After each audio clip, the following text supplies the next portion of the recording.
Wir befinden uns in den Jahren zwischen 1789 und 1848.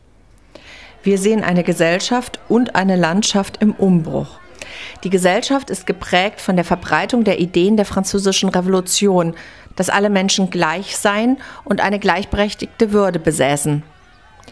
Der letztlich erfolgreiche Versuch der mitteleuropäischen Staaten, in den sogenannten Freiheitskriegen gegen Napoleon die französische Herrschaft wieder abzuschütteln, ist ein Grund für eine deutliche Militarisierung. Das gesamte Leben basiert auf strikten Konventionen, also Regeln. Die technische Entwicklung findet in der wachsenden Industrie statt und nicht in der Stadtgesellschaft. Es gibt noch Teile der Stadtmauer, aber Stadt und Burg sind keine getrennten rechtlichen Einheiten mehr.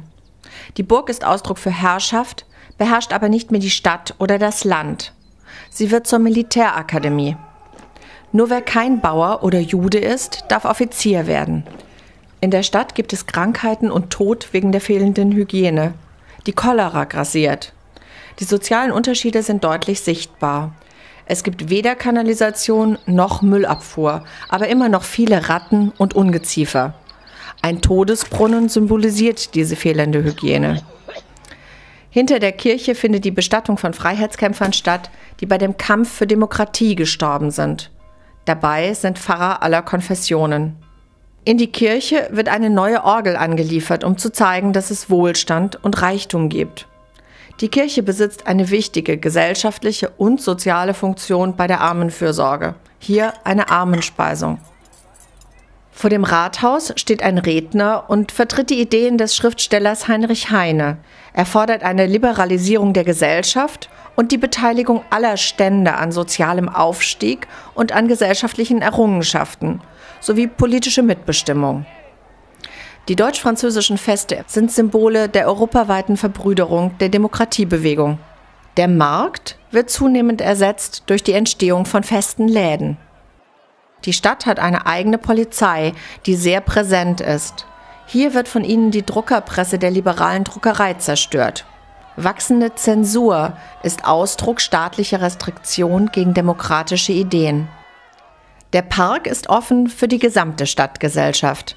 Es gibt eine begeisterte Hinwendung zur Antike und etwas später zum Mittelalter. Denkmale und Statuen werden aufgestellt. Die Bürger übernehmen Merkmale ehemals fürstlichen Lebensstils. Sie besetzen diese aber mit strikten eigenen Moralvorstellungen. Das Zeitalter der Biedermeier ist angebrochen. Ein Liebespaar symbolisiert den Bruch mit dieser familienzentrierten Moral. Man trifft sich in der Familie und heiratet im eigenen ständischen Gefüge. Frauen der bürgerlichen Gesellschaft arbeiten nicht und lernen die Haushaltsführung. Vor allem alleinstehende Frauen müssen sich häufig als Dienstmägde verdingen. Ein Café zeigt bürgerliches Freizeitvergnügen. Es gibt wandelnde Leute und ein spielendes Kind mit einem Reifen.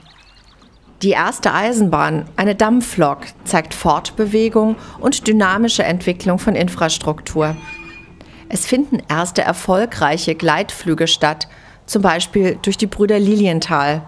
Schiffe werden größer und fördern zunehmend den internationalen Handel. Die Einführung verschiedener Formen von dauerhaft verfügbarem Licht, insbesondere für die Industrie, verändert den Lebensrhythmus. Der Fluss ist durch die Industrialisierung sehr dreckig geworden. Polnische Freiheitskämpfer wandern in die Stadt ein.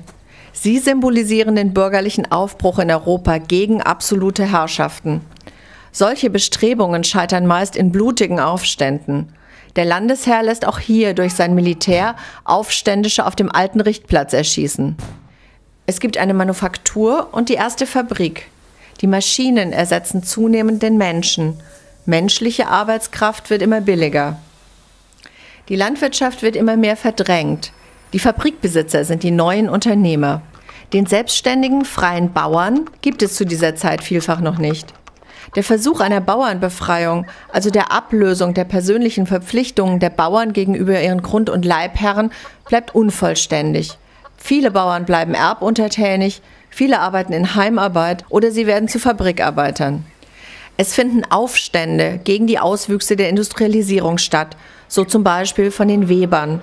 Diese Unruhen richten sich gegen die Dumpingpreise, die die Bauern, die jetzt als Heimarbeiter die Waren herstellen, erzielen. Alle Teile des Produktes werden von den gleichen Händlern und Fabrikanten kontrolliert. Sowohl der Verkauf der Garne und der Webstühle an die Webersfamilien als auch die Abnahme des fertig gewebten Tuches. Folge ist eine Verelendung der Bevölkerung, gerade in strukturschwachen Gebieten. Die Lohnauszahlung symbolisiert auch zugleich das verbreitete Alkoholproblem zu dieser Zeit.